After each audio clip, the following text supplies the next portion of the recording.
Hi, this is Ren, and this is All Walks of Film. So, would you pay $50 to watch a movie at home on the same day that it was released in theaters? Well, apparently, Sean Parker thinks that you will, because he proposed an idea that users would pay $50 to watch a movie at home, and then you would get tickets for free. So, let's check out this article by Variety that explained his proposal. This should be great. All right. So, tech moguls Sean Parker, Prem Akkaraju pitch industry on premium service offering $50 rentals of new releases. 5 years ago, major studio attempts to offer first-run movies in-home months early set off a fierce standoff with theater owners. Now, a startup backed by Sean Parker of Facebook and Napster fame is trying to encourage Hollywood studios and exhibitors to wade back into those controversial waters called the screening room. The company offers secure anti-piracy technology that will offer new releases in the home on the same day they hit theaters, sources tell Variety. Okay, first of all, if you do that, obviously you're going to have piracy because people are going to link their HD cables to their computers and pirate the movies that way. So, you got one guy that pays $50 and then he charges $5 for the copies. You see where it goes. Individuals briefed on the plan said that the screening room would charge about $150 for access to the set-top box that transmits the movies and charge $50 per view. $50 for a movie. Now, I understand if you have a huge family and you want to do things legally, makes perfect sense. $50 might actually be the cheaper route, but if you're just a couple or an individual, $50 for a movie on the first day is a ridiculous price. And I mean, honestly, it only caters to the rich people when it comes to that. So it says consumers have a 48-hour window to view the film. 48 hours. I know that's not a lot of time. I know that's what iTunes does, and it's not a great service. Especially when I was in the Navy, there were times where I would start a movie and I just wouldn't have time to finish the movie. So I paid for a rental for a movie, and I wasn't able to finish the rental, which fucking sucked. To get exhibitors on board, the company proposes cutting them in on significant percentage of the revenue, as much as $20 of the fee. As an added incentive to theater owners, Screening Room is also offering customers who pay $50 on 2 free tickets to see a movie at the cinema of their choice. That way, exhibitors would get the added benefit of profiting from concession sales to those moviegoers. Participating distributors would also get a cut of the $50 per view proceeds, also believed to be 20% before Screening Room took its own fee of 10%. Representatives from the Screening Room have been pounding the pavement in recent months, meeting with all the major studios and feeling out exhibitors. More than half a dozen industry insiders confirmed to Variety. Parker, who is the major investor in Screening Room, has tapped former Sony Pictures Worldwide Marketing and Distribution Chief Jeff Blake in an advisory capacity. He has been working on the project, and he has deep ties to both the exhibition and studio communities. At the presentations, Screening Room officials have told studio executives that they are close to finalizing a deal with AMC, which is poised to be the world's largest exhibitor, and if its acquisition of Carmike Cinemas is approved by regulators. There's a serious interest from several of the major studios, including Universal, Fox, and Sony. People familiar with the matter say those studios are continuing to study the business plan and deal terms and remain engaged in discussions with Screening Room.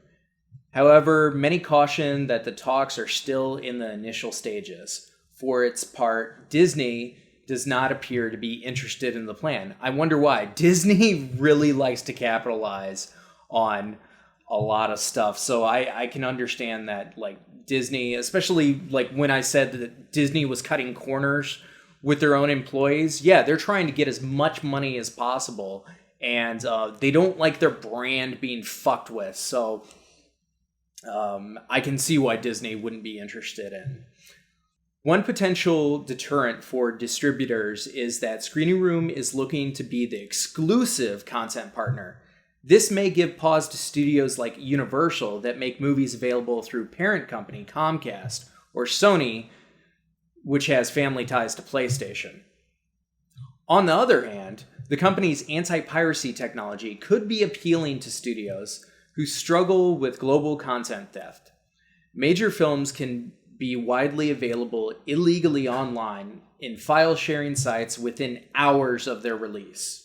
However, some exhibitors worry that they would essentially be midwifing their demise by agreeing to shrink the windows, which continues to be a hot-button issue for theater owners. Regal, for example, has steadfastly refused to screen any films whose backers do not agree to a standard exclusive theatrical run of roughly 90 days, which screwed over the movie Beast of No Nation, if you're familiar with. Box office hit record levels last year, crossing $11 billion for the first time in history.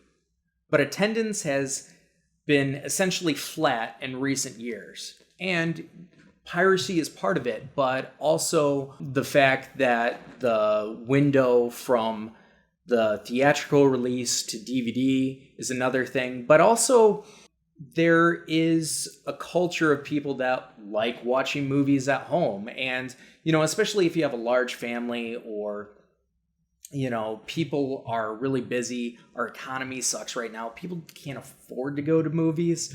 So people are watching movies later. Obviously, cinephiles like myself will still go to the movie theater. But there are some people who like to text and watch a movie, and obviously they don't want to go to the movie theater because they're not welcome. All right, so continuing on with the article. There have also been efforts to create technology that allows consumers to watch major studio films in the home. Prima Cinema, for instance, boasts a box that allows customers to screen new releases, but is priced at a much steeper $35,000. Wait, $35,000 to watch a movie? Wait. Okay, so it's a box that you pay $35,000. That's insane. Who has that kind of money? In addition to Parker, Prem Akkaraju serves as the CEO of the company and its co-founder. He was previously a partner at the electronic music company SFX Entertainment and was a partner at Intermedia Partners. In addition, he worked at JP Morgan Entertainment Partners and Sanctuary Music Group. Wow, that's a mouthful. Representatives for Screening Room declined comment, as did AMC at the major studios. All right, so essentially they want to charge $50 for a movie that you can watch at home. And obviously there are going to be some people that are interested in doing that. But I think for the most part, people are really just trying to adjust to the digital market. I think really the market that needs to adjust is television, because everybody has a different schedule. TV still runs on the old system that says that in order for a show to do well, a certain number of people have to watch a show at a certain time. Now, obviously people have different schedules, so that doesn't really fit in. And oftentimes shows will do well because they're on Netflix, and it seems that the markets don't really get it, because you see shows that do rather well and then they fail because people aren't making the ratings times. The show might do well on Netflix or Hulu, but like the ratings times, not so much. And Yeah, that system really needs to change. I mean, you can make a movie if you have time. Obviously, sometimes going to the movie and then, finding out that it's sold out and et cetera, and horrible theater experiences and stuff deter some people from watching movies. But for the most part, people do still like to go to the movies. People like to see things on big screen. That being said, there are audiences that don't. However, this proposal, I do see some positive to it, but $50 is just like a crazy, crazy amount.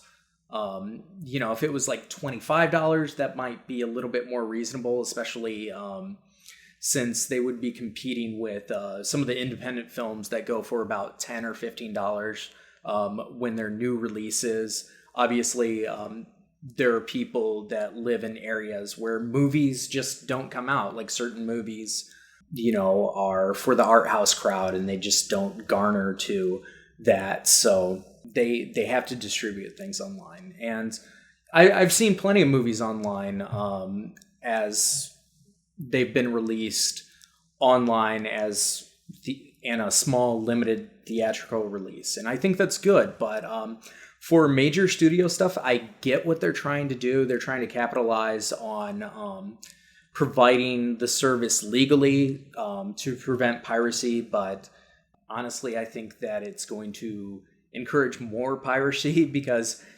people are going to get that HD movie and they're going to be those people who pirate and the people who work around the system, and then it's going to get leaked online. So, I can see why the theater companies are really cautious about doing that. Obviously, there are plenty of people who obey the law. There's some people who don't, and companies are trying to find a medium. So, what do you think? Put your comments below, and as always, thanks for watching.